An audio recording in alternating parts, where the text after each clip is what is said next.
राम देव भगवान, अल्लाह खुदा, ईश आदि नाम एक ही शक्ति के हैं। वो कैसा है, कहां है, कैसे मिलता है, किसने देखा है? ये प्रश्नवाचक चिन्ह पूर्ण रूप से हटाने के लिए अवश्य सुनिए जगत गुरु तत्वदर्शी संत रामपाल जी महाराज के अमृत वचन, सर्व पवित्र धर्मों के पवित्र शास्त्रों के आधार पर। कितनी उपमा दी अपने परमात्मा को दादू जी ने कि केरी नाम कबीर का ये विषम काल गजरा जे, दादू भजन प्रताप से ये भाग्य सुनत आवाजी। अब क्या बताते हैं कि वैसे तक काल भी कोई छोटी पावर नहीं है, 21 ब्रह्मांड का मालिक है, 1000 भुजा का प्रभु है, ब्रह्मा विष्णु महेश से भी समर्थ शक्ति है। जैसे हाथियों में हाथी होंगे देखे हैं आपने, हाथियों में भी एक और तगड़ा हाथी बोलते हैं, उसको गजराज कहते हैं। वो भी कोई छोटी पावर नहीं है, आम प्राणी नहीं है, लेकिन केहरी बब्बर शेर के सामने के उसकी कहते दूर तक भी आवाज लगा दे तो लीद कर दे, वो गजराज भी लीद करने लग जाता उस शेर की आवाज सुनते ही, यानी इतना भयभीत हो जाता हाथी उस शेर तक। तो ऐसे परमात्मा की तुलना दादू जी करते हैं कि वैसे तो ये काल भी अच्छी मजबूत शक्ति है, आपसे तो बहुत तगड़ी है, लेकिन उस परमेश्वर के सामने जैसे केरी शेर के सामने, बब्बर शेर के सामने, और ये हाथी होता है। केरी नाम कबीर का ये विषम काल गजरा जे, दादू भजन प्रताप से ये भाग्य सुनत आवाजी। पर एक नाम कबीर का दादू मन चतलावे, हाथी के असवार को ये काल सवान ना खावे। कितनी गजब, कितनी अजब महिमा दी है, उपमा दी है वाले को कि पर एक नाम कबीर का,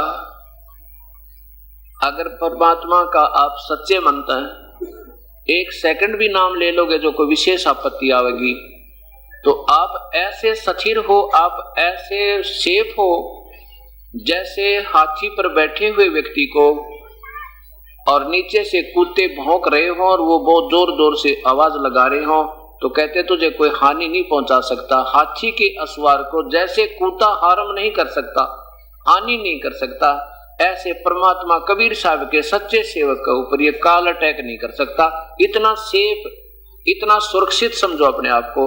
ये ऐसी तुलना श्री दादू जी कर रहे हैं। फिर सुनो क्या कहते हैं, पर एक नाम कबीर का दादू मन चतलाए, हाथी के असवार को ये सवान कुत्ता सवान काल नहीं खाए।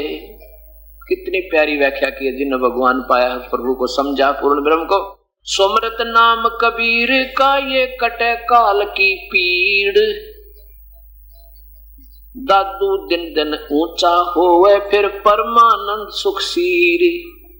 जो परमात्मा कबीर साहब के सच्चे नाम की ओट लेकर भक्ति प्रारंभ कर दी पूर्ण संततें, तो कहते हैं उसकी कटे काल की पीड़ या जन्म और मृत्यु ना जाने के कष्ट जीव के ऊपर है, ये सब दुख निवारण होंगे। और कहते दिन दिन ऊंचा होवे, प्रतिदिन आपके घर में भी सुख, आपके शरीर में भी स्वस्थता, और दिन दिन ऊंचा रोज कमाई बढ़ा आपकी, और परमानंद सुख सीर, उस परमानंद सबसे श्रेष्ठ सुखदायी सतल यानी सतलोक में आपका पार्ट होगा, हिस्सा होगा, वहां पर आपका स्थान हो जाएगा। दादू नाम कबीर की जय कोई लेवे ओटी, उसको कभी लागे नहीं ये काल कर्म की चोटे। काल के द्वारा निर्मित इस काल कर्म की ये बज्र की चोट भी नहीं लगा जिसने कबीर परमेश्वर की ओट यानी शरण ले ली। केवल कबीर पंथी होने से बात नहीं बनेगी, उस नाम से बात बनेगी जो सच्चा नाम, वो प्रोटेक्शन करेगा। और वो सही नाम नहीं है तो फिर आपको कोई प्रोटेक्शन नहीं है। ठीक, आप अच्छी आत्मा हो, पिछला पुण्य अच्छे हैं, तो आपको सुख लग रहा होगा कि हम सुखी हैं, और आप सोच रहे हम कबीर साहब के आड़ में बैठे इसलिए सुखी हैं। नहीं, आड़ तो वो बतावेगी, वो उसका विधि पूजा की ये ओट आपको ठीक मिली या नहीं मिली। अब क्या बताते हैं, दादू नाम कबीर की जो कोई लेवे ओट, उनको कभी लागे नहीं ये काल वजर की चोट, और संत सब कूप हैं। देखो अपने अपने स्थान पर होंगे सभी संत आदरणीय होते हैं और उनमें भी कुछ भक्ति कमाई होती है, उनकी भी अस्तित्व होता है। अब जैसे श्री भगवान विष्णु के उपासक है कोई संत, तो भगवान विष्णु की उपासना से उसमें भी कुछ शक्ति है, लेकिन वो कितनी शक्ति है वो बहुत कम है। और ब्रह्म का साधक संत है उसमें भी कमाई है। और एक पूर्ण परमात्मा कबीर परमेश्वर समझो। अब जैसे एक तो विभाग का मंत्री एक प्रांत में और एक मुख्यमंत्री, इनमें भी दोनों में शक्ति है। अरे फिर प्रधानमंत्री हिंदुस्तान का इतना पावरफुल है कि जब चाहे किसी स्टेट के प्रांत के मुख्यमंत्री को वो देखे कि इसका कार्य अकॉर्डिंग टू द कॉन्स्टिट्यूशन नहीं है और जनता इसके खिलाफ है, उसको उसी समय उठा कर एक तरफ रख देगा और अपनी तरफ से बगैर किसी इलेक्शन के एक नागरिक को जिसको वो चाहे 6 महीने के लिए मुख्यमंत्री नियुक्त कर सकता है। इतनी पावर है। कहने का भाव ये है। तो अब इससे तुलना की है कि शक्ति तो ब्रह्मा विष्णु महेश में भी है और शक्ति ब्रह्म पर ब्रह्म में भी है, लेकिन कबीर परमात्मा पूर्ण ब्रह्म के तुल्य नहीं है। इसकी यहाँ तुलना श्री दादू जी करते हैं। और संत सब कूप हैं, कूप माने कुएं, और केतेक श्रीता नीर। कुछ जैसे ब्रह्म समझो, ये ब्रह्मा विष्णु महेश तो कूप समझो, कुएं, ये भी लाभ देते हैं। और कुछ सरिता नीर यानी छोटी मोटी जो नाले होते हैं सीजनल से, ये ब्रह्म समझो। और दादू अगम अपारे है वो दरिया सत कबीर। कितनी अच्छी तुलना की है कि कबीर परमेश्वर को तो दरिया समझो जिसमें नहावे वीर, नहर भी निकाल ले, पानी भी पीवर, जैसे गंगा जैसी निर्मल दरिया। और बाकी संत जैसे कूप का काम वो कर रहे हैं, भगवान विष्णु भी भगवान, लेकिन निरे पानी तो काम के ऊपर चला जाए, सिंचाई के लिए ना मिलाता है फिर भूखा मरे। तो ऐसे सारे काम सरेंगे, किस से सरेंगे? उस दरिया से सरेंगे जिसमें से नहर भी निकाली जाती है, कैनाल निकाली जाती है, फिर भी उसका दरिया का पानी सुरक्षित सफिशिएंट रहता है। ऐसे वो परमेश्वर कबीर साहब है। और संत सब कूप हैं केतेक श्रीता नीर, दादू अगम अपार है ये दरिया सत कबीर। अब ही तेरी सब मिटे ये जन्म मरण की पीड़, श्वास उसास सोमर ले दादू नाम कबीर। उस कबीर परमेश्वर का सच्चे नाम ने जो सतनाम संत देगा उसको सांस उसास में सिमरण कर ले। ये 2 मंत्र का जाप है सतनाम, और ये दास आपको देगा। ये धर्मदास जी को मिला था, कबीर साहब ने स्वयं दिया। ये गरीबदास जी को मिला था, ये दादू जी को मिला था, ये श्री नानक जी को मिला था, ये श्री मुल्कदास जी को मिला था, ये श्री रामानंद जी को मिला था, और ये गरीबदास जी को दिया, जिससे गरीबदास से परंपरा से फिर दास को उपलब्ध हुआ। और फिर इसके बाद एक सार नाम है, वो अभी तक किसी के पास नहीं था। इस दास के ऊपर मेहर करी परमात्मा ने, क्योंकि धर्मदास जी को जो परमात्मा कबीर साहब ने कहा था, धर्मदास तो सतनाम तो देना लेकिन सार नाम मत बताना किसी को। अगर तू अब सार नाम बता देगा तो ये बीच वाले जो हंस, जब सही समय आएगा अपनी भक्ति का, उससे पहले ये नकली संत इस सार नाम को भी बताने लग जाएंगे दुनिया को। फिर वो भ्रमित कर देंगे कि वो संत भी यही नाम देता है, वो संत भी यही नाम देता है, सब ठीक है, और उनका अधिकार भी ना होगा नाम देने का। तो इसलिए कहते हैं धर्मदास तो लाख दुहाई, ये सार शब्द कहीं बाहर ना जाई। सार शब्द बाहर जो पढ़ी और बिचली पीढ़ी हंसनी तेरी। अगर तेने बीच ने बता दिया ना तूने, अब मत बताना, फिर आने दे समय फिर बताएंगे। अब सब संतों के आज तक कबीर पंथी जो नाम देते हैं वो मेरे पास है। कबीर पंथी आज जो दामा खेड़ा से भी जो नाम चल रहे हैं ना, जिसको सुप्रीम गद्दी माना दामा खेड़ा कबीर पंथ की, उससे जो नाम दिया जाता है वो मेरे पास है।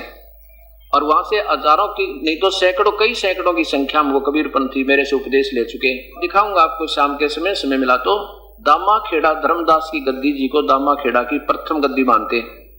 और ये मानते हैं ये आज वर्तमान के लोग जो उस गद्दी से के ऊपर बैठे उस महंत से नाम ले लेगा उसका बेड़ा पार है। नहीं, कबीर साहब ने कहा है कि धर्मदास तेरी 6 पीढ़ी तो ठीक चलेगी भक्ति, और 7वीं पीढ़ी में काल का दूता होगा, फिर तेरी भक्ति चले नहीं भाई। आप मेरे पास रखिए किताब, दामाखेड़ा धर्मनगर दामाखेड़ा से प्रकाशित, और मैंने CD पर भी दिखाई है, आस्था चैनल पर भी दिखाया सबको। लेकिन फिर भी बुद्धि काम ना करती, क्योंकि हम सेट कसूते हो गए, वहां से उठ कर राजी को नहीं, पुराना रंग चढ़ गया हमारे अंदर। लेकिन परमात्मा ने सब कहा था तेरा वंश तो चलेगा लेकिन तेरी भक्ति नहीं चलेगी, तेरी 42 पीढ़ी तो चलेंगी लेकिन तेरी भक्ति 6 पीढ़ी के बाद समाप्त हो जाए। और वही बात बिगड़ गई। जो धर्मदास ने लिखा मैं ये नाम जपता था वो आज कबीर पंथ में नहीं है, और ना गीसा पंथ में ना गरीबदास पंथ में, क्योंकि सार नाम बिना जीव की मुक्ति होना, और सार नाम इनके पास है नहीं। सार नाम सिमरण का है, और ये गीता में संकेत है, उसको सत शब्द कहा है गीता में, और ये चारों यही वेद में अथर्ववेद श्याम वेद में प्रमाण है। और यही कबीर साहब ने धर्मदास को कहा था, मेरे पास ये कबीर साहब का कबीर सागर रखा है, उसमें अमर मूल 265 नंबर पृष्ठ पर लिखा है कि धर्मदास 3 सतिथि में नाम देना, तू पहले जब आओ तो उनको ये पान परवाना देना, जैसे ये दास देता है एक अमृत वचन से अमृत बनाकर शुद्ध जल को, और ये मिश्री वाला प्रसाद आपको दिया जाता है, ये पान परवाना। अब ये पान परवाना किसको कहते हैं? 25 आइटम रख कर, केड़े भी, फलाने भी, पान भी, वो भी, और फिर एक आरती करें, फिर चौका करें, फिर कहते नाम दे। गरीबदास जी को जंगल में नाम दिया था, कित आरती चौका नहीं करी। दादू जी को जंगल में नाम दिया था, कित आरती चौका नहीं करी। श्री नानक जी को बई नदी पर उपदेश दिया था, कहीं आरती चौका नहीं किया। ये तो अपना पेट भरने की खातिर बाद में झंझट चालू कर दिए। इस नाम से काम बनेगा जो मंत्र है सही, इसने कितना बैठ कर चाहे रूढ़ी पर बैठ कर दे दो, आत्मा का परमात्मा से इससे कनेक्शन होगा। अब क्या बताते हैं? अब ही तेरी सब मिटे ये जन्म मरण की पीड़े, श्वास उसास सुमर ले ये दादू नाम कबीर। एक बार ये दास पाली, राजस्थान में पाली में सत्संग कर रहा था, और वहां पर एक वृद्ध आदमी 75 वर्ष की आयु का, उसने वहां सत्संग सुना 5 वर्ष का, और वो नाम दिया करता, कम से कम 2000 को नाम दे रखा, कबीर पंथी था वो स्वयं। उसने वहां 5 दिन का जब सत्संग सुना तो वो कहने लगा जी मेरे तो सिर में दर्द हो गया। उसी दिन से मेरे सिर में दर्द हो गया, और मैं घर पहुंच गया, रात को नींद नहीं आई। फिर 3 महीने के बाद हमारा फिर सोजत है, वहां से पाली से 30 किलोमीटर की दूरी पर सोजत सिटी, वहां सत्संग था नवंबर में, 1 महीने के बाद। तो वहां सत्संग था, तो वो बुजुर्ग वहां पर आया, नाम ले लिया, और उसने अपने शिष्यों से कह दिया 2000 के 2000 को, भाई मेरा नाम गलत है, मेरे को पूरा ज्ञान नहीं था। देखो ठीक है, मेरा उद्देश्य तो ठीक ही था, तुम्हें सतमार्ग दिखाने का, ठीक है, तुम्हारी बुराई छुटवा दी, बीड़ी शराब मांस तम्बाकू भाई दूर कर दिया, पर ये मंत्र मेरा ठीक नहीं है भाई, और यही मूल है मुक्ति का। सबको कह दिया। अब तो मैं तो नाम लूंगा ही पाऊंगे संत जी सोजत में, और तुमने उद्धार कराना होता आप भी नाम ले लियो वहां के। तो उसने खुद नाम लिया, और काफी शिष्यों ने भी वहां उपदेश लिया, पूरे परिवार को भी नाम दिलाया। अब वो आंखा में आंसू भर भर कर होता है परमात्मा, कह रहा था जी मेरा दोष कती नहीं, प्रभु की तलाश थी, ना जाने कहां गया। जिस संत ने जो बता दिया मुझे बहुत अच्छा लगा। कुछ दिन अभ्यास किया, कोई लाभ नहीं हुआ, फिर दूसरे के पास गया, वहां भी कोई लाभ नहीं हुआ, फिर तीसरे के पास गया, फिर वहीं भी कोई लाभ नहीं हुआ, तो फिर अपना मतलब उपदेश देने लग गया भी, चल जैसा मुझे ज्ञान हुआ था वो बताने लग गया था। पर मैं भी खुद भी सेटिस्फाई नहीं था अपनी क्रिया से, मैं भी संतुष्ट नहीं था। आंखों में पानी पड़ाने को भगवान कहाँ मरे हम जाके, तलाशती परमात्मा की रास्ता नहीं था। तो धन्य भाग है ऐसे महापुरुष ने, वो संत होते हैं जिन्हें पता लग जाए फिर बुराई करे नहीं तो वो आप भी दोषी हो रहा था 2000 को गुमराह करके, और नरक में जाना था उस प्यारी आत्मा ने। और इसको संत कहते हैं। और कहते फिर जान बुझ साची तुझे करे झूठते नहीं। पता लग गया कि शास्त्र तुम्हारे नाम भी गलत, तुम्हारी क्रिया भी गलत, क्योंकि शास्त्र से नहीं मिलती, और फिर भी नहीं छोड़ेंगे। तो कहते जान बुझ साची तुझे करे झूठते ने, वाकी संगति है प्रभु फिर सोपन में बिना दे। कबीर साहब कहते हैं जो जान बुझ कर नहीं मानना पता होते भी, कहते उसके तो परमात्मा, कबीर साहब कहते हैं उससे तो सोपन में भी संग ना हो ऐसे व्यक्ति का। ठीक है अनजान पड़े ना जाने किस पर गलती हो जाए, और अपने आप को सुधार ले, वो महान आत्मा होते हैं, अपना जीवन सफल करे। यहाँ पर क्या की महिमा बताओ। अब मैं अपनी कति महिमा नहीं मानता कि मैं बहुत बड़ा काम कर दिया मैंने और मैं अपना प्रभु पा कर ना, कति दास की एक मन में भी नहीं है। ये तो भक्ति मार्ग है। अब ये कहीं ना कहीं किसी पत ज्ञान पा जाओ, वहीं से ले ले अपना, इसमें के मानता और के इसमें जो है प्रभुता। ये तो शास्त्रों में पहले प्रमाण था, दास ने तो उसमें ढूंढ के आपके सामने रख दिया कि ये प्रमाण, ये वास्तविक वस्तु है और लेना चाहो तो चाहे मुझे अपना दास मान का आ जाओ, पर या नाम लेकर अपना कल्याण जरूर करवा लो, बेड़ा पार हो जाएगा आपका। ये मानव जीवन ऐसे खोने का नहीं है, इसमें मान बढ़ाई में नहीं आना चाहिए। मान बढ़ाई से है दूर, आज के हैं सदा हजूर। परमात्मा उन मान बढ़ाई वाले मेहनतों के पास नहीं होता। कबीर साहब कहते हैं, साहिब के दरबार में ये गाहक कोट अनंते, चार चीज चाहते हैं ये रिधि सिद्धि मान महंते। भगवान के दरबार में बहुत गणे गाहक यानी प्रभु को चाहने वालों की कमी नहीं है, लेकिन ये तो चार चीज चाह रहे हैं, रिद्धि सिद्धि और मान बढ़ाई और मेहनताई। साहिब के दरबार में ऐसा कोई एक, इन चारों को छोड़ के वो चाहे पुरुष अलेख। और जो पुरुष को चाहेगा, भगवान को चाहेगा, तो मान बढ़ाई उसने बगानी फेंकनी पड़ेगी, लोक लाज उसने रखनी पड़ेगी ठाक है। जैसे रामानंद जी ने रखी। अब कथा सुनाऊंगा आपको पवित्र संत रामानंद जी की, जो इतने पवित्र, इतने महान विद्वान थे, ब्राह्मण घर में जन्म था, और जब उसको पता लगा कि परमात्मा आगे कबीर साहब तेरी साधना कति गलत है, उसी दिन त्याग दिया, परमात्मा के चरणों में पड़ के सब शिष्यों से कह दिया, वे अपना उपदेश ले लो, अब मेरे पास वो मार्ग नहीं, ये तो काल के जाल में थे हम सभी। तो इनको संत कहते हैं। ये महान आत्मा कहलाती है जो प्रभु चाहे प्रभुता ना चाहे।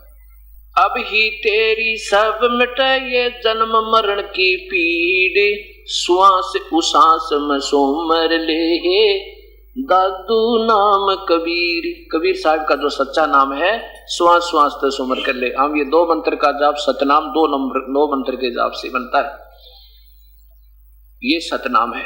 और ये जो हम दामा खेड़े से जो नाम देते हैं, अजर नाम सा, अब्दर नाम, अमर नाम, पातल सब सिंधु नाम, ये पूरा श्लोक दे रखा है तरह गजब हो। ये कोई सतनाम, ये कोई मंत्र है, कोई 5 नाम का जाप है। ये वो नाम आपको प्रथम बार दिया जाएगा जो सही मंत्र है, उसके बाद 2 अक्षर का जाप है, फिर वो सतनाम कहलाता है। और फिर एक उस 2 मंत्र के नाम के साथ सारनाम फिर जोड़ा जाएगा, वो तीनों मिलकर फिर रात बाद में 3 मंत्र का जाप, ये सारनाम बनेगा।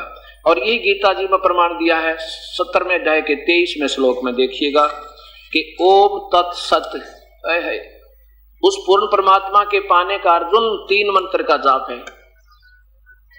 ओम तत्सत, ओम तत्सत, ओम तत्सत, ऐसे नहीं जपना इसको, क्योंकि एक सांकेतिक शब्द है, ये गीता में संकेत दिया है भगवान ने। और ये ब्रह्म उन 2 नामों को बोल नहीं सकता, उनको बता नहीं सकता, ये अनधिकारी है। अब जैसे कोई एसडीएम और डीसी की मोहर कभी नहीं लगा सकता, या मंत्री की मोहर लगा नहीं सकता, वो अनधिकारी है, उसको दोष हो जाए, उसको पता है। अब देखिएगा अध्याय नंबर 17 का और मंत्र नंबर, ये श्लोक नंबर 23, ये 23 नंबर श्लोक आपके सामने है। इसमें शपथ लिखा है ओम तत्सत, 3 मंत्र का जाप है। ओम तो सीधा ये ब्रह्म का जाप है, ये काल का जाप है ब्रह्म का। ये तो साथ हमने लेना होगा, क्योंकि इसकी कमाई करके हमने इसको देनी होगी। जैसे गीता जी के 18वें अध्याय के 66वें श्लोक में लिखा है कि मेरी सब पूजाओं को मुझ में छोड़कर उस एक परमात्मा की शरण में तू फिर जा सके। ओम और तत् और सत ये सांकेतिक है, ये दास बताओगा आपको, इसको कोई नहीं देने का अधिकारी आज के दिन संसार में, ये सत्कर मान लेना। और ये मंत्र पर ब्रह्म का है और ये पूर्ण ब्रह्म का है, और ये 3 मंत्र का जाप इकट्ठा चलेगा फिर लास्ट में आपको। इस 3 मंत्र के जाप से पूर्ण परमात्मा की प्राप्ति होगी। क्या लिखा है कि ओम तत् सत इति निर्देश है। निर्देश का अर्थ होता है संकेत और आदेश, केवल यही करना और नहीं करना। निर्देश है, निर्देश है ब्रह्मणे माने पूर्ण परमात्मा के, सुमृत माने सुमरण का, त्रिविध माने 3 प्रकार के मंत्र का, उस परम पिता के सुमरण का निर्देश है, आदेश है। और इसी को ब्राह्मण माने विद्वान पुरुष परमात्मा की इसी प्रकार से पहले पूजाएं किया करते थे। पूरा माने शुरू में जब सृष्टि प्रारंभ हुई वो सत भक्ति वेद अनुसार इसी विधि से करते थे। और दूसरा देखो यहाँ 24 में क्या लिखा है, तस्मात् ओम इति उदाहरते ज्ञान दान तप क्रिया आदि। यहाँ देखो इसकी हिंदी सुनाता हूँ, हिंदी इनकी जहां तक ठीक है, महापुरुषों की ठीक है। इसलिए वेद मंत्रों का उच्चारण करने वाले श्रेष्ठ पुरुषों की शास्त्र विधि से नियत यज्ञ दान और तप रूप क्रिया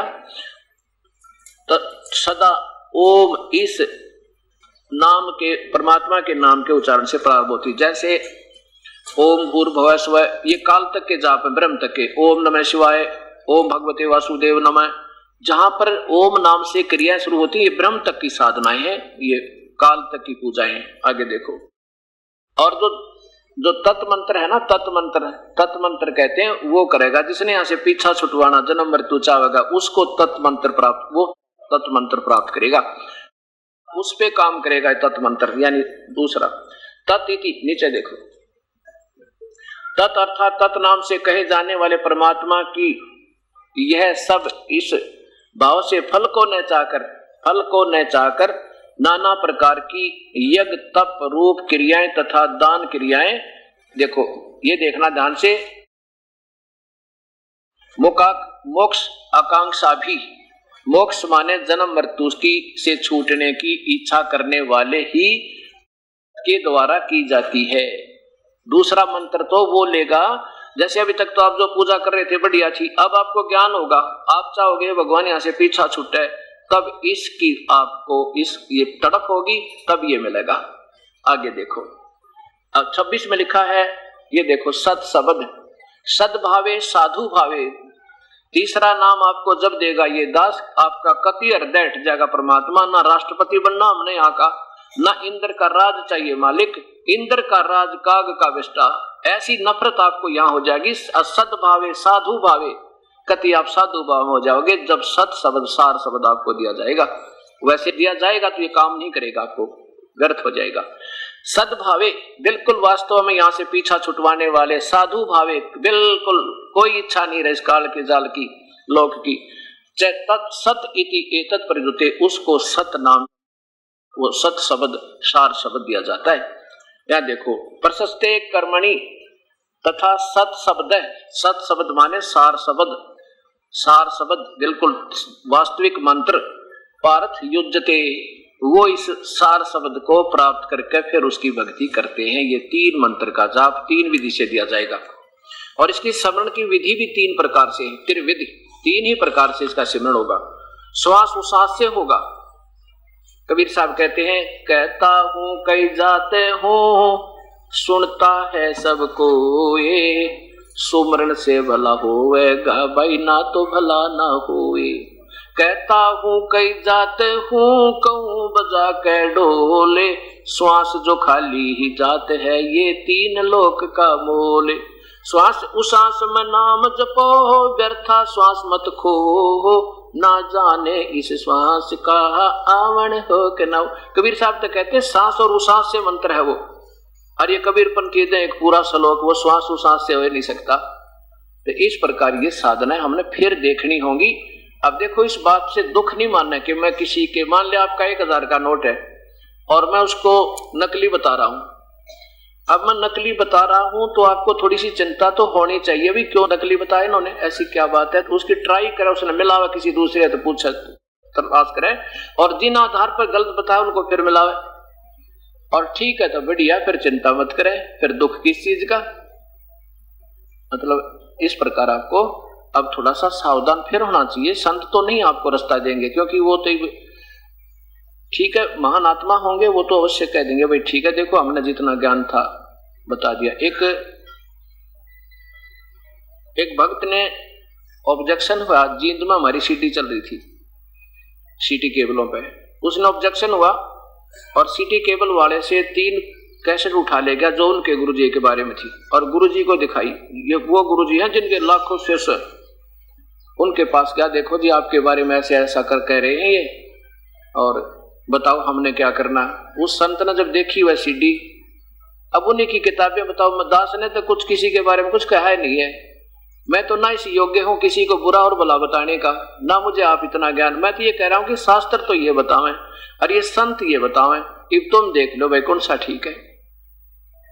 तो उसने वो कहने लगा भाई ठीक है, हमने जितना ज्ञान हमने बता दिया, कोई ज्यादा जानता वो बता देगा। चलो इतना भी कह दिया भला उसका। तो कहने का भाव अब ये सामने आएगी, सबके भक्त समाज के सामने ये सारी सच्चाई आएगी और आप ही ने समझना होगा, और फिर वो भी समझेंगे जब उनको पता लगेगा भाई सारे भक्त आत्मा उधर जा रहे हैं तो कारण क्या है। ये तो बुद्धिजीवी तो सोचन पर विवश होगा और फिर अपना जीवन कल्याण उनका भी हो जाएगा, इसमें कोई बड़ी बात नहीं है। और इसी का प्रमाण श्याम वेद के अंदर आपको दिखाता हूं। श्याम वेद में 822 नंबर संख्या, यही 3 नाम के मंत्र का जाप का विवरण है। और कहा कबीर परमात्मा स्वयं आता है, ये अपना को संदेश वाक भेजता है जो वो 3 नाम का मंत्र देता है। श्याम वेद स्वर्गीय पंडित तुलसी राम स्वामी कृत सार्वदेशिक आर्य प्रतिनिधि सभा 3/5 महर्षि दानंद भवन आसफ अली रोड नई दिल्ली दूरभाष इतना। इसमें 822 नंबर श्लोक है। अब देखो हमने मूल संस्कृत आज भी हमारे पास है, अनुवाद किसी ने अपने ढंग से किया है तो उसकी अपनी सोच है। अब फिर हम इसको दोबारा देखेंगे क्योंकि ये किसी की निजी संपत्ति नहीं है वेद या गीता जी, ये तो एक मानव मात्र का अधिकार, हर एक का अधिकार है इस पर सोच विचार करने का। ये देखो 822 नंबर संख्या है। मनीषी भी पवते पूर्वे कबीर, ये रे यहां लिखा न के ऊपर रे, ये ऊपर रे लगा, ये यहां लगेगा कबीर। नर भी यत प्री कोसान आसिदत त्रि 3 तस्य माने उस भक्त आत्मा को, नाम माने मंत्र, त्रि नाम जनैन मधु शरण इंद्रस्य वायु सखाय वर्धन। ये तो आपको संस्कृत दिखाई, इनका अनुवाद तो नहीं आपके समझ में आएगा ये क्या लिखा है इन्होंने, ये तो आपको संस्कृत दिखाई है। और इब दास आपको इसका टीका बताएगा अनुवाद कैसे, जैसा मेरी सोच ने काम किया है और शास्त्रों का जो मेल खाता है। ये एक परिभाषा प्रभु की एक पुस्तक दास ने तैयार की है, इसको 5वां वेद समझो। ये गागर में सागर समझो, ये सागर बूंद समाना, यानी सारा निचोड़ इसके अंदर सब शास्त्रों का, सब पवित्र धर्मों का इसके अंदर आपको मिलेगा। और इसी में ये वेदों के कुछ सर जो है मंत्रों का अर्थात श्लोकों का सरलार्थ भी मिलेगा। इसमें एक चैप्टर है सौदागर को संकेत और एक है प्रदर्शनी। प्रदर्शनी में दास ने क्या किया कि दास ने भी अनुवाद किया है और फिर महर्षि दानंद जी ने, श्री जैसे स्वामी जी ने और दूसरे संतों ने जिन जिन ने इनका सरलार्थ किया उनका भी साथ में लिखा है। और फिर स्वयं उसको कंपेयर करना कि कौन सा ठीक है या अच्छा आपको लगेगा, आप स्वयं फैसला करें। ये 822 नंबर संख्या ये देखिएगा। अब देखो भक्ति भाव में तो आप पहले रंगे हुए हो, उसकी तलाश तो है ही। अब मैं ये भी गा सकूं ढोलक ढालक बांध का बजले रे भगवान तेरा काम आवेगा बजले रे, और राम और भिलनी की कथा भी सुदामा कृष्ण की बहुत सुना सकता हूं, लेकिन वो फिर बाद में जब पहले हमारा रास्ता ठीक हो जाएगा ना, फिर चलेंगे उस मार्ग पे तो 10 कदम रखेंगे तो भी मंजिल की तरफ होगी। अब हम फैसला करेंगे जाना किस रास्ते से है ताकि हम शीघ्र पहुंच जाए, हमारा वास्तविक जो समय भी व्यर्थ ना हो। 822 नंबर है वही, ये मनीषी भी पवते पूर्वे, नीचे इसकी संस्कृत का इसी का संधि छेद किया, मनीषी भी पवते पूर्वे कबीर। ये यहां देखो कबीर, ये ऊपर रह लगा कबीर। नर भी यत परी कोसान, कोसान माने खजाने थे, अपने खजाने अपने आशीर्वाद, आशीष दत्त माने अपने आशीर्वाद प्रसाद से। त्रि माने 3, नाम माने नाम देकर, तस्य माने किसको, तस्य माने उसको, किसको जो विधिवत साधना करता परमेश्वर के अनुसार। जनन माने जन्म के, शरण माने मृत्यु से, जन्म और मृत्यु के, न माने नहित, रहित करता है, जन्म और मृत्यु को समाप्त कर देता। इंद्र से यानी परम सुखदाय परमेश्वर कबीर साहब अपने ही मधु माने वास्तविक आनंद को प्राप्त करवाता है। कैसे, वायु माने प्राणों को, जीवन को, उसके श्वासों को बढ़ा देता है, उसकी उम्र बढ़ा देता है। सख्यान वर्धन अपने साथी के, अपने भक्त आत्मा के, वायु माने प्राणों को यानी जीवन के श्वासों को, वर्धन माने बढ़ा देता है। और उसको पवते माने पवित्र करता है, पवित्र। मनीषी भी पूर्वे कबीर माने सनातन पूर्ण परमात्मा, सबसे पहले वाला भगवान कबीर, हम इसे कबीर कहने लगे। वो कबीर अपनी प्यारी आत्मा को, जो उसका विधिवत साधक है, उसके पाप कर्म काट दे, उसको पवित्र करे, उसकी उम्र बढ़ा दे, अपने आशीर्वाद है, अपने खजाने मत, अपने मत है, कोसान माने खजाने मत है, उसकी उम्र बढ़ा दे, सांस बढ़ा दे और उसके पूर्ण परमात्मा को प्राप्ति विधिवत साधना करवा के करवाता 3 मंत्र के जाप, और यही हमारे पाप कर्मों को काट देता है। एक भक्त ने ऐसे प्रश्न करते रहते हैं, क्योंकि ये सत्य ज्ञान है, जरूर हृदय में कुछ ना कुछ उथल पुथल होती है, हर एक इंसान की होती है, और दास के भी ऐसी हुई थी जो प्रारंभ में ये ज्ञान सुना था। तो एक भक्त ने प्रश्न किया कि आप एक तरफ तो कहते हो कि ब्रह्मा विष्णु महेश में कोई शक्ति नहीं, ये कोई कर्म में फेर बदल नहीं कर सकते, हम कैसे माने इस बात को? देखो, पहले तो दास ये तो कभी कहता नहीं कि ब्रह्मा विष्णु महेश में कोई भी शक्ति नहीं। दास ये कहता है कि जैसे एक प्रांत के मंत्री में भी शक्ति होती है और मुख्यमंत्री में भी शक्ति होती है, पर प्रधानमंत्री की तुलना नहीं हो सकती। और आप क्या कहते हो कि ब्रह्मा विष्णु महेश सुप्रीम पावर हैं, अजर अमर हैं, इनके कोई माता पिता नहीं है, ये सर्वेसवा है, सब ब्रह्मांडों के रचनहार है, और फिर कहते हुए 3 लोक के भगवान है। और ये स्वयं स्वीकार करते हैं देवी भागवत महापुराण में ब्रह्मा विष्णु महेश की हमारी तो जन्म मृत्यु होती है, हम अजरो अमर नहीं है। अब हमने इन शास्त्रों को, क्योंकि ब्रह्मा विष्णु महेश भगवान के बारे में कहां से जानकारी हुई? इनके जीवन चरित्रों से। किसी भी संत की या किसी परमात्मा की जानकारी उन्हीं के पवित्र शास्त्रों से, उनकी जीवन लीलाएं से ज्ञान होता है, और उसी के आधार पर ये महापुरुषों ने आदरणीय पवित्र श्री मद भगवत देवी भागवत महापुराण से, श्री शिव पुराण से, श्री ब्रह्मा पुराण से, श्री विष्णु पुराण से, जैसा उनकी सोच ने काम किया ऐसा समझ कर उनका प्रचार किया। अब फिर देखो, इस पवित्र शास्त्र देवी भागवत महापुराण में ब्रह्मा विष्णु और महेश तीनों स्वीकार करते हैं, हम तो जन्म मृत्यु में है, हमारा आमाजर अमर नहीं है। श्री मद देवी भागवत गीता प्रेस गोरखपुर, और इनके अनुवाद करता यानी हिंदी संस्कृत से हिंदी में अनुवाद करने वाले संपादक हनुमान प्रसाद पोदार चिमन लाल गोस्वामी, और ये कहां से है? गीता प्रेस गोरखपुर से प्रकाशित है, मुद्रित है। अब इसके देखना तीसरे सकंद में आपको केवल थोड़ा सा हिंट दूंगा, क्योंकि लगातार मैं कई दिन से इसी को बताता हुआ आ रहा हूं। तीसरा सकंद 123 नंबर पृष्ठ पे आप देखिएगा, ये तीनों भगवान स्वीकार करते हैं कि हमारा जन्म मृत्यु होती है, और भगवान शंकर कहते हैं कि इस देवी को मैंने पहले देखा था। तीसरा सकंद है, यहां देखिएगा, भगवान विष्णु जी बोलते आ रहे हैं कि ये वे ही दिव्यांगना हैं जब दुर्गा को देखा अपनी मां को, क्योंकि ये छोटे से थे बालक, जब बेहोश कर दिए थे दुर्गा ने, काल के आदेश था, अपने पति के आदेश था। और जब ये बड़े हुए जवान तो इनको होश में लाया गया था, ब्रह्मा को कमल के फूल पे, और विष्णु को शेष सैया पे, और शिव जी को कैलाश पर्वत पे। तो उस समय जब ये होश में आया, जब कहते जवान हुए, जब देवी को देखा, तो शंकर विष्णु जी कहते हैं कि ये वही देवांगना, वो देवी है प्रलय वर्ण में, जब पानी ही पानी था, कोई सृष्टि नहीं थी। मुझे दर्शन हुए थे, उस समय मैं बालक रूप में था, मैं छोटा सा बालक था, मुझे पालने में दुलारी थी, और वट वृक्ष के पत्थर पर एक सुदृढ़ सैया बिछी थी, उस पर लेटकर मैं अपने पैर के अंगूठे चूस रहा था। भगवान विष्णु कह रहे हैं, अरे इनको ये जरूर अमर बताया करते, अभी बता रहे हैं, बताया क्या करते? इन्होंने ये पढ़ के भी ना देखे हमारे भगवानों के जीवन चरित्र क्या हैं, अपनी पाठ्यक्रम की पुस्तकें कौन सी हैं, आउट ऑफ सिलेबस स्टडी करा के सारा समाज फेल करा दिया इन्होंने।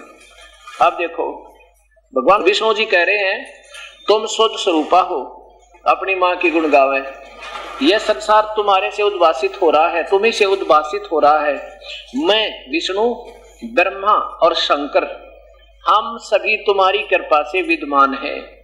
हमारा आविर्भाव माने जन्म और तिरोभाव माने मृत्यु, हम तो जन्म और मृत्यु के अंदर है, हमारा तो जन्म और मृत्यु विनाश होता रहता है, केवल तुम ही नित्य हो, यानी अविनाशी अमर हो।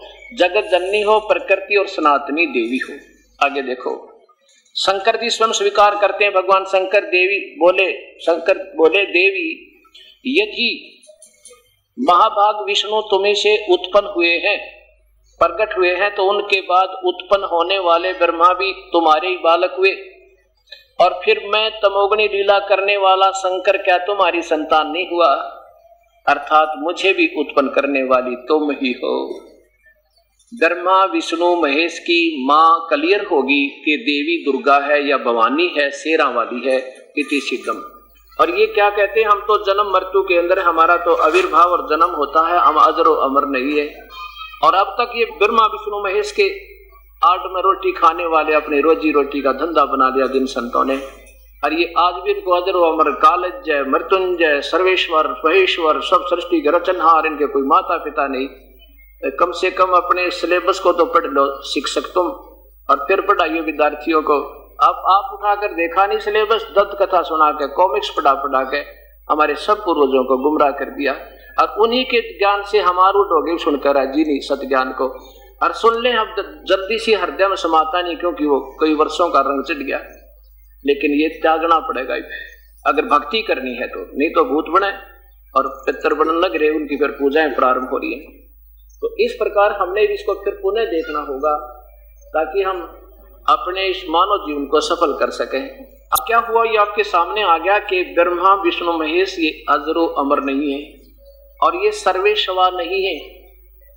अब क्या होता है, मैंने कहा देखो ऐसी बात नहीं है, ये भी शक्ति रखते हैं, जैसे एक मंत्री है वो भी पावर है, लेकिन तुम इसको प्रधानमंत्री बता रहे हो एक प्रांत के मंत्री को, ये हमारे लिए ये समस्या का कारण बन गया। तुम तो कहते हो ब्रह्मा विष्णु सर्वशक्तिमान, और हम कहते हैं ये सर्वशक्तिमान नहीं, शक्ति जरूर है इनमें, सर्वशक्तिमान तो इनके पिताजी भी नहीं है, वो भी कहता और परमात्मा है कोई और, वो है पूजा के योग्य, और आप इनकी पूजा बता रहे हो। ये गीता जी ने स्वयं मना किया कि तीनों गुणों की भक्ति मूर्ख लोग करें। फिर देख लिए, क्योंकि हर सत्संग में नई नई आत्मा आती है। अब रजगुण ब्रह्मा है, सतगुण विष्णु, तमगुण शिव जी, इसका प्रमाण आपके हृदय में जमाने के लिए एक बार फिर एक पवित्र शास्त्र दिखाना होगा जिससे सत्य आपके हृदय में सत्य समावे। ये देखिएगा, ये वही पवित्र देवी भागवत, इसमें संस्कृत भी साथ है, हिंदी भी साथ है, इसमें दोनों लाभ है मुझे, ताकि क्योंकि आपने वो अधूरा ज्ञान इतना सुन लिया, सत्य ज्ञान को 20 प्रमाण दूंगा 25, जब जाके आपके हृदय में यह बात नो जचेगी वह कुछ तो ठीक लग रही है, और जबकि सारा ठीक होगा ये। अब देखो, ये है अथ देवी भागवत सभाष्टिकम समात्यम, खेमराज श्री कृष्ण दास प्रकाशन बंबई, ये यहां से प्रकाशित है। और इसके तीसरे सकंद में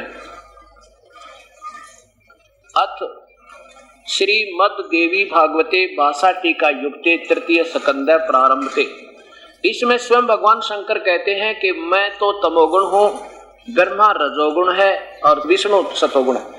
अब ये 7वां श्लोक समाप्त हुआ, 8वां प्रारंभ होता है। शंकर जी बोल रहे हैं, हे माता, यदि हमारे ऊपर आप सदा दया युक्त हो तो हमको तमोगुण में किस प्रकार प्रदान किया है, और ब्रह्मा रजोगुण और हरि विष्णु को सतोगुण क्यों बना दिया। फिर देखो,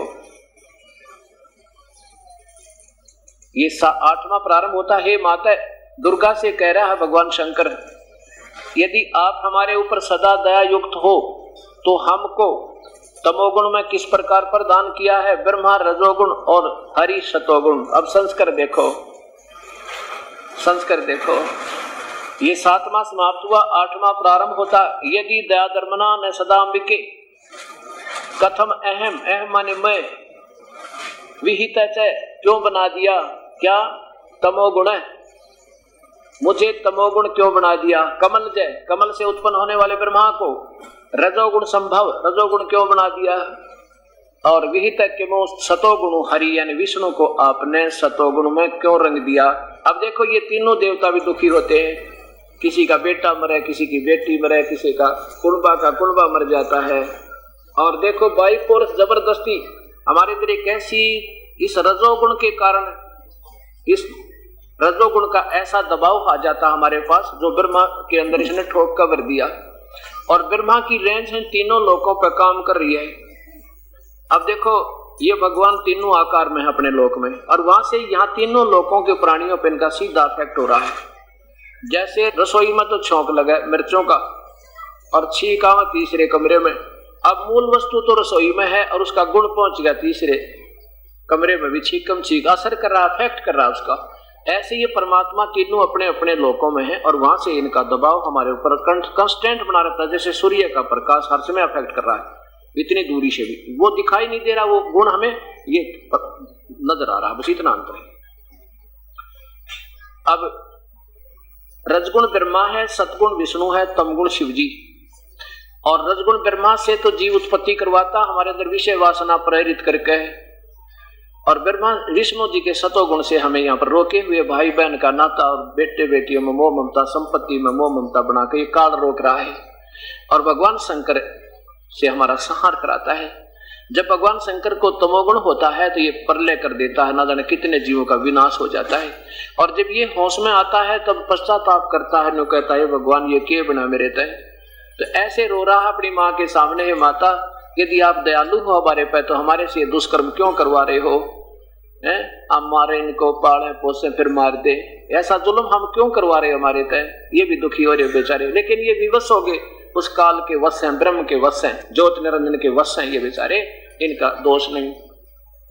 अब जैसे कोई जनरल या कर्नल कितना दयालु हो, जब आदेश गवर्नमेंट का होगा कि दुश्मन के ऊपर आक्रमण करो तो उसने आदेश देगा और मार देगा, क्योंकि वो आदेश अनुसार उसमें चलना पड़ेगा। अपने लेवल में ये बहुत दयालु आत्मा तीनों भगवान बहुत ही नेक हैं, लेकिन इनके कर्म ऐसे हैं तो फिर ये मजबूर हैं। अब फिर देखिए तीनों गुणों की पूजा मूर्ख लोग करते हैं, रजगुण ब्रह्मा की, सतगुण विष्णु, तमगुण शिव जी की। स्वयं भगवान गीता के 7वें अध्याय के 12 से लेकर और 15 तक श्लोक में आपको फिर सुनाते हैं। देखो जब तक हमें यही ज्ञान नहीं होगा प्यारी आत्माओं कि हम कर क्या रहे हैं, अनजानपने में बालक नादान बच्चा सांप न पकड़ ले सर्प को, अनजानपने में बिजली के नंगे तार के भी हाथ लगा दे मर जाए से, तो उसको ज्ञान नहीं। और जब उसको ज्ञान हो जाएगा फिर इतनी दूर हाथ करेगा, जब पता लग गया इसमें करंट है तार में, कूद का पड़ेगा। और पता लग गया कि सर्प नाम सुनते डर जाएगा, और पहले डराए तो भी नहीं डरा था क्योंकि उसको बोध नहीं था।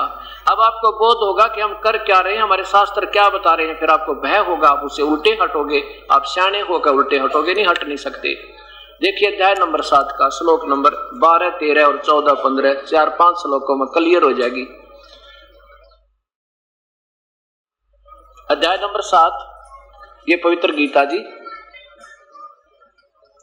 गीता प्रेस गोरखपुर से प्रकाशित है। और अध्याय नंबर 7 और श्लोक नंबर 12 से प्रारंभ करेंगे। और भी जो सतगुण से यानी विष्णु से जो हो रहा है जीवों की सतीथि होने वाले भाव हैं, और जो रजगुण से जीवों की उत्पत्ति ब्रह्मा से, और तमगुण शिव जी से संहार, ये संकेतिक शब्द हैं क्योंकि गीता में संकेत ज्यादा है, क्योंकि चारों वेदों का सार है। ये चारों वेदों का एक समझो सागर, गागर में सागर किया भगवान ने, तो संकेत ज्यादा दिए। संकेत को वही बताओगा जो वेद को जानने वाला तत्वदर्शी संत है। इसमें 15वें अध्याय के प्रथम श्लोक में प्रमाण दिया है कि वो संत ही इसको बता सके। अब तमोगुण से होने वाले भाव हैं, ये काल बोल रहा है, ब्रह्म बोल रहा है गीता को श्री कृष्ण में प्रवेश करके, होने वाले भाव उनको सबको मुझसे होने वाले ऐसा जान, परंतु मैं उनमें और वे मुझ में नहीं है। अब देखो कितना स्पष्ट कर दिया, काल बोल रहा है कि मैं तो इन ब्रह्मा विष्णु में से न्यारा रहता हूं, और यही तीनों जो कर रहे हैं उनका नियमित मैं हूं, क्योंकि यही करवा रहा है। इसको भूख लगती है 1 लाख जीवों का रोज आहार करने की, मानव शरीरधारियों की, इसलिए ये अनर्थ यही करवा रहा है। कहते ये सब मुझसे ही होने वाला, ये उन सबको मुझसे ही होने वाला ऐसा जान, परंतु मैं इनमें और ये मुझ में नहीं, क्योंकि इन तीनों पुत्रों को अलग से राजधानी दे रखी है। यहां देखो 13वें में लिखा है कि गुणों के कार्य रूप सात्विक, राजस और तामस यानी ब्रह्मा विष्णु महेश से कि इन तीनों प्रकार से भावों से ये सारा संसार प्राणी समुदाय मोहित हो रहा है। इन तीनों गुणों से परे मुझ अविनाशी को नहीं जानते। कहते हैं तीनों भगवानों तक की पूजा में इन्हीं से मिलने वाले क्षणिक लाभ पर आश्रित हैं। ये मेरी ब्रह्म साधना भी ना करते नादान कहीं के। आगे देखो, अब 14 और 15 में कमाल कर दिया। क्योंकि यह अलौकिक अर्थात अति अद्भुत त्रिगुण में मेरी माया बड़ी दुस्तर है। रजगुण ब्रह्मा, सतगुण विष्णु, तमगुण शिव जी से जो ये जाल फैलाकर इस जीव को उलझा रखा, कहते हैं बड़ी खतरनाक है। इनके ऊपर दोष दे दिया फिर काल ने, और कहता है जो व्यक्ति मेरा भजन करते हैं, इन तीनों की पूजा छोड़कर ब्रह्मा विष्णु महेश की, वो इनसे ऊपर उठ जाते हैं। जैसे मुख्यमंत्री कहे इन मंत्रियों से और नीचे के अधिकारियों से, तो मेरी शरण में मेरी पूजा करो, मैं तुम इनसे ज्यादा लाभ दे दूंगा। लेकिन अपनी भी भक्ति कहता मेरी भी पूर्ण नहीं है, क्योंकि वो प्रधानमंत्री कोई और शक्ति है जो पूर्ण लाभ देगा। ऐसा समझना इस सारे पवित्र शास्त्र को। माया को उल्लंघन कर जाते। 15वां देखो, इसमें तोड़ कर दिया। क्या बताते हैं कि माया के द्वारा जिनका ज्ञान हरा जा चुका है। कौन सी माया? यही रजगुण ब्रह्मा, सतगुण विष्णु, तमगुण शिव जी के द्वारा यहाँ पर जो क्षणिक सुख, बेटे बेटियां, मोह ममता फंसा कर यहीं तक, और इन्हीं की पूजा में जो आश्रित रहते हैं, जिनका ज्ञान हरा जा चुका है, असुर स्वभाव को धारण किए हुए मनुष्यों में नीच और तेरे की राक्षस स्वभाव वाले, कहते हैं मनुष्यों में नीच और दूषित कर्म करने वाले और मूर्ख, मूढ़ लोग, मूर्ख मुझे नहीं बजते, माम ने प्रपदनते, मुझको नहीं बजते अर्जुन। यानी ये तीनों गुणों तक ब्रह्मा विष्णु महेश की पूजा करते हैं, ये मेरी पूजा भी ना करते। इनको क्या बताया है फिर देखो, भक्तात्मा प्रेम पूर्वक पढ़ना इसको। ये कोई गीता किसी का पर्सनल प्रॉपर्टी नहीं है, आज फिर सोच सकते हैं इसके ऊपर हम। माया के द्वारा इन तीनों गुणों का जिक्र चल रहा। तीनों गुणों से जो होने वाला क्षणिक लाभ, काल ने इनके जाल, माया माने जाल में फंसा दिया हमारे को। इन्हीं के लाभ, इन्हीं की पूजा करते हैं और इन्हीं से हम उल्टे ये जन्म मरण की कष्ट में उठाते रहते हैं। माया के द्वारा जिनका ज्ञान हरा जा चुका है, यानी तीनों गुणों तक ही सीमित जिनकी भक्ति भाव है, वो असुर स्वभाव को धारण किए हुए, राक्षस स्वभाव को धारण किए हुए, मनुष्यों में नीच और बुरे कर्म करने वाले, दूषित कर्म करने वाले, दुष्कृति न मूर्ख लोग मुझे नहीं बजते अर्जुन। अब जैसे क्यों कहा भगवान ने ये बात? इसलिए कहा कि जैसे तमोगुण की भक्ति, शिव की भक्ति रावण ने की थी, रावण जैसी भक्ति आप शिव की 70 जन्म नहीं कर सकते आज के कलयुग के लोग तय। और उसने क्या मिला? ओम नमः शिवाय का जाप करके अपनी यहां से धड़ भी चढ़ा दी, काट के उसने दोनों हाथ और गर्दन भी भगवान के समर्पण कर दिए। ठीक है, जैसा उसने किया उतना लाभ तय दे दिया उसकी पूजा तय। सोने की लंका दे दी, सिद्धि दे दी, आकाश में उड़ जाता है। और उस सिद्धि का क्या लाभ उठाया इसने? सीता को उठा लिया, अपनी माँ को, और कुत्ते वाली मौत में रहा। वो शिव जी से मिला था, वो धन भी रह गया, सिद्धि भी गई, और गधे की जुन्नी में जाओगा ये रावण। ये लाभ हुआ इस तमोगुण की भक्ति थे, यानी शिव की भक्ति से। और फिर क्या बताया कि जैसे भस्मागिरी ने भगवान शिव के कैलाश पर्वत पर, इनके लोक में, और उल्टा सिर करके ऊपर ने पैर करके और 12 वर्ष तक साधना की थी सिरासन पर। एक दिन पार्वती की प्रार्थना पर शिव जी ने कहा भस्मागिरी से कि मांग सेवक क्या मांगता है। भस्मागिरी ऐसे उल्टा खड़ा खड़ा कहता कि पहले वचनबद्ध हो प्रभु, फिर मांगूंगा, ऐसे नहीं मांगने वाला मैं। भगवान ने बोल सोचा भी के मांगेगा सेवक है तेरा, के मांगेगा? कोई सिद्धि मांग लेगा, 8 सिद्धि तो मेरे पास है, ये तो दे ही दूंगा इसमें। और छोटा मोटा कोई निधि मांग लेगा वो दे दूंगा, और के चाहेगा ये। तो उसने कहा कि ठीक है, शिव जी ने कहा भी ठीक है, तथा मैं वचनबद्ध हुआ, मांग क्या मांगता है? क्या बोला कि ये भस्म कड़ा दे दे। भस्म कड़ा था भगवान के पास, अगर किसी के सिर पर रख कर कह देना भस्म, वो भस्म हो जाता है। और भगवान शिव ने सोचा भी वचनबद्ध तो तू हो ही गया, और संत क्या करेगा, साधु है, अपनी रक्षा के लिए मांग रहा होगा, जंगल में रहता है, इनसे बुरे लोगों को, राक्षसों से बचने के लिए मांग रहा होगा, कोई बात नहीं, इतने दयालु भी हैं ये। अपना कड़ा निकाल के भस्मागिरी को दे दिया, ले पुत्र ले ले इस कड़े को और कर विश्राम। अब कड़ा हाथ में आते ही आंख बदल गया, कहने लगा हो शिव जी होशियार, तुझे खत्म करूंगा। अरे तेरा गजब है ये, हे मालिक, अब गीता गलत नहीं, इसको समझा ठीक नहीं। इस प्रकार ये समझने वाले गलत हो गए, जिसको हमें गलत रास्ता बताएंगे। अब देखो भगवान शिव जी भाग लिया डर के, अगर अजरो अमर होते तो भागते नहीं, डरते नहीं बेचारे, वो खड़े रहते करके करेगा, लेकिन वो अजरो अमर नहीं थे, वो भाग लिए। और उन नीच ने ये भी नहीं सोचा जिसकी पूजा करे उसी के दुश्मन हो गए, राक्षस स्वभाव बन गया, कुत्ते वाली मौत मारा। भगवान विष्णु ने उसको पार्वती रूप बनाकर गंडनाथ नचा कर फिर उसको भस्म किया। उसके बाद वो भस्मासुर कहलाने लगा, भस्मागिरी थे भस्मासुर हो गया। तो तमोगुण की पूजा शिव की साधना से अब भस्मागिरी की हालत हुई। अब फिर हिरण्यकशिपु ने रजोगुण ब्रह्मा की पूजा की थी, उससे सिद्धियां मांग ली, क्योंकि ये तीनों एक लेवल के मंत्री हैं, एक जैसी पावर है इन तीनों में। इनके विभागों में थोड़ा सा फर्क है, इसलिए हमने अच्छे और बड़े और छोटे लगते हैं। तो भगवान ब्रह्मा से उसने सिद्धि मांग ली, मैं दिन में मरू ना रात मरू, सुबह मरा ना शाम मरू, जीव से मरू ना मनुष्य, पक्षी से मरू ना मनुष्य मरू, 12 मास में ना मरू। तो कह दिया भाई ठीक है तथास्तु, दे दी। फिर वो राक्षस बन गया, अपनी पूजा कराने लगा और कुत्ते वाली मौत मरा, गधे की जुन्नी में जाओगा। इस ब्रह्मा का उपास रजोगुण का पूजा करने वाला। और विश्वामित्र ने विष्णु जी की साधना की थी, तन मन धन तक खूब सिद्धियां आ गई। और फिर क्या बना, अपने ही साथी वशिष्ठ मुनि के 100 पुत्रों की कसाई की तरह हत्या कर दी, मासूम बाल बालकों की। तो यहाँ कहते हैं ये तीनों गुणों के उपासक भाई मूर्ख लोग, राक्षस स्वभाव को धारण किए हुए ब्रह्मा विष्णु महेश तक की उपासना। अब यहाँ एक और उदाहरण देना पड़ेगा, क्योंकि हर सत्संग में हर पुण्यात्मा नई नई आती है, और ये एक ऐसा सामूहिक शिक्षा स्थल है जिसमें इकट्ठी पढ़ाई करानी पड़ती है, नर्सरी से लेकर PhD तक की। सबको ये ज्ञान बार बार हृदय में समाना चाहिए। एक बार कुंभ का मेला भरा था, आज से 350 वर्ष पहले, हर की पैड़ी में, हरिद्वार में। और वैसे तो वो शास्त्र विरुद्ध साधना, क्योंकि जो वेद और गीता में नहीं लिखा वो शास्त्र विरुद्ध है, उसका ना कोई लाभ हो, ना कोई परम सिद्धि हो, ना कोई उसको सुख हो सकता, वो तो व्यर्थ बताई है वैसे तो। लेकिन इन्हों की अपनी सोच के आधार पर ये माना गया कि हर की पैड़ियों पर कुंभ का मेला लगा, बहुत पवित्र पर्व है। तो उसमें क्या करते हैं ये तीनों गुणों के उपासक, जैसे शिव के उपासक नाथ, कनपाड़े नाथ, ये दूसरे नाथ ओगड़, ओगड़ माने ये नंगे नागा साधु, और साथ में ये पुरी गिरी, ये सारे शिव के उपासक हैं।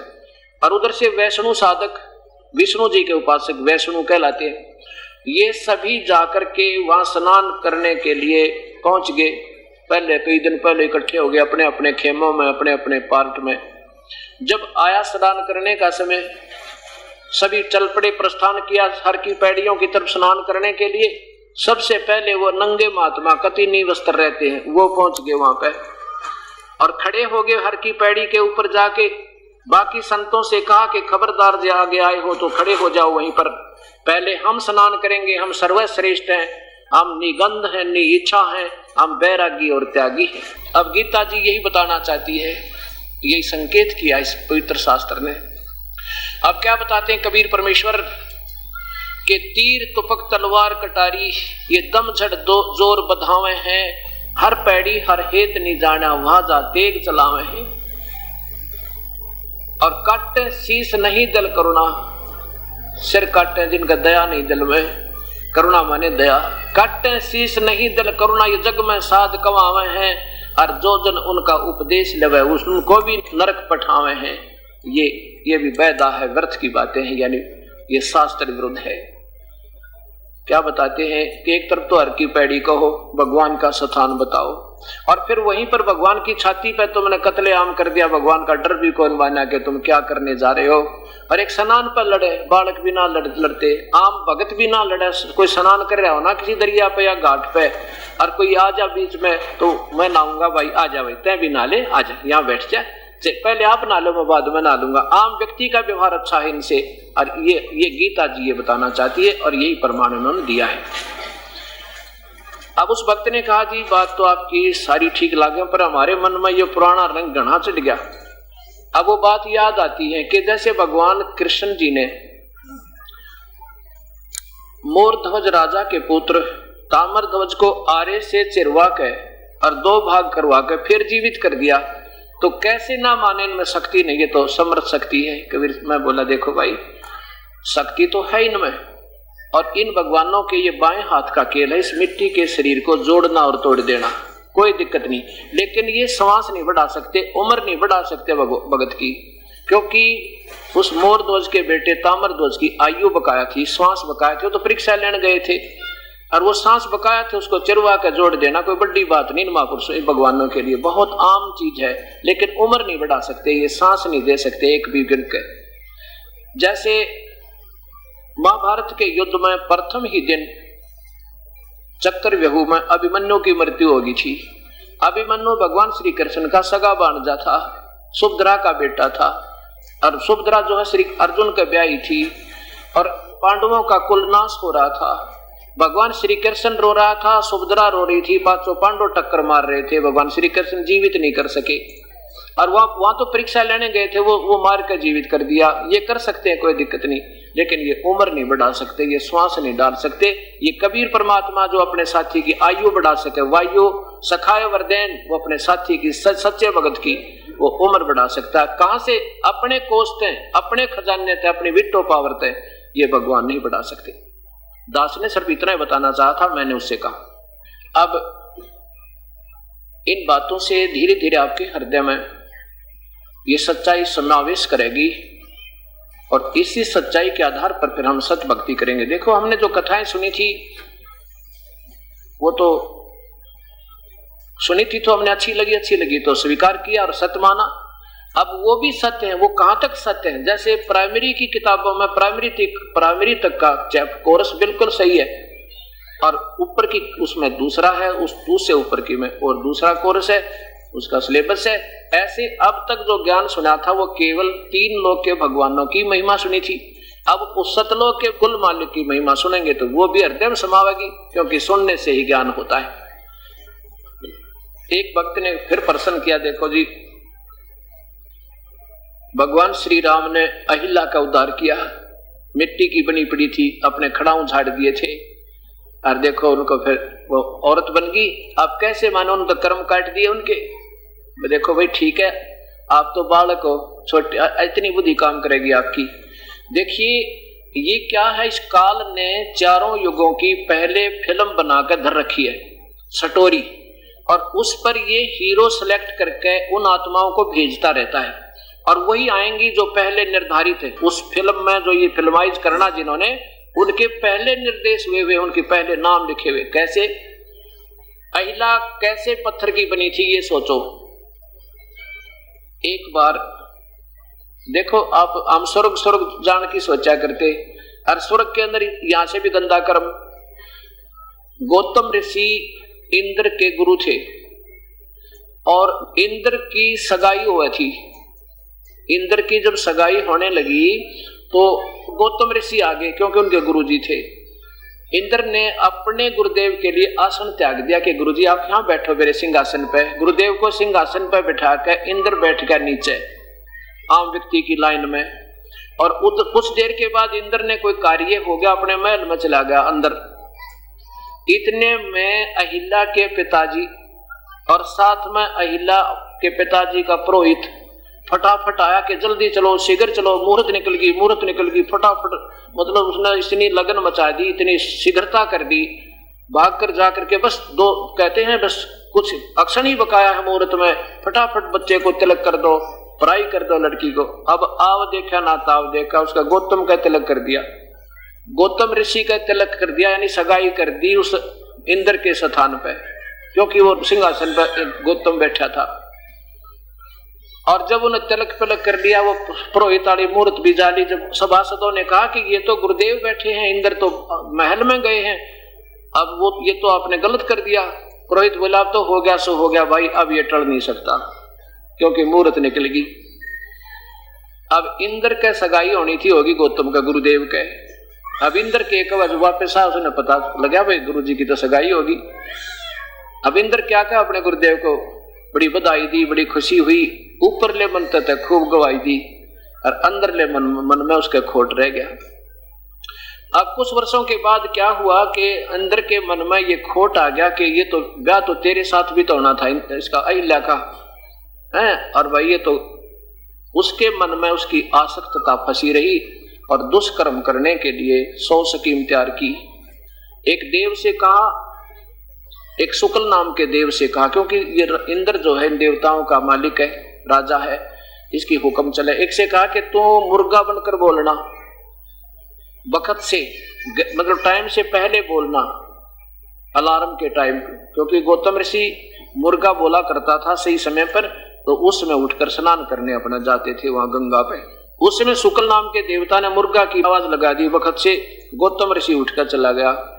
उधर से इंद्र ऋषि दुष्कर्म करने के लिए अहिला के पास गौतम ऋषि का रूप बनाकर पहुंच गया। अब गौतम ऋषि ने देखा भी है, तो वो ऊपर देखे, ऊपर हिसाब किताब सितारों का लगा के तो समय गलत है, तो गलत आ गया, ये कोई धोखा हुआ तेरे साथ। शीघ्र वापस आ गया, ना कह आकर देखा तो वो दुष्कर्मी प्राणी इंद्र अंदर पाया, उसको श्राप दे दिया। इंद्र को श्राप दिया पहले गौतम ने कि तेरे को 1000 स्त्री इंद्रियां होंगी, जैसे घोड़े हो जाते हैं ऐसे इंद्र के शरीर पर वो बीमारी जैसे होगी।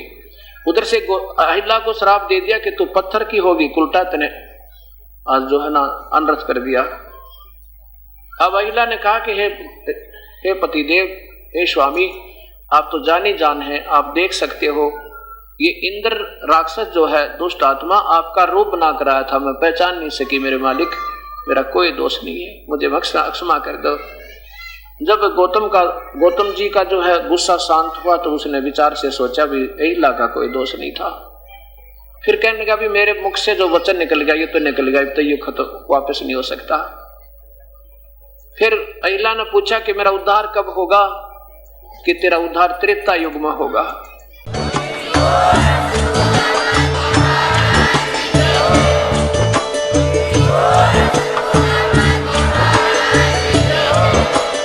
आप सुन रहे थे जगत गुरु तत्वदर्शी संत रामपाल जी महाराज जी के मंगल प्रवचन। अधिक जानकारी के लिए विजिट कीजिए हमारी वेबसाइट www.jagatgururampalji.org। संत रामपाल जी महाराज जी के शुभ आशीर्वाद से पूरे विश्व भर में 500 से भी ज्यादा नाम दीक्षा केंद्र हैं, जिन पर संत रामपाल जी महाराज जी द्वारा ऑनलाइन निशुल्क नाम दीक्षा दी जा रही है। अपने नजदीकी नाम दीक्षा केंद्र का पता करने के लिए संपर्क करें 8222880541।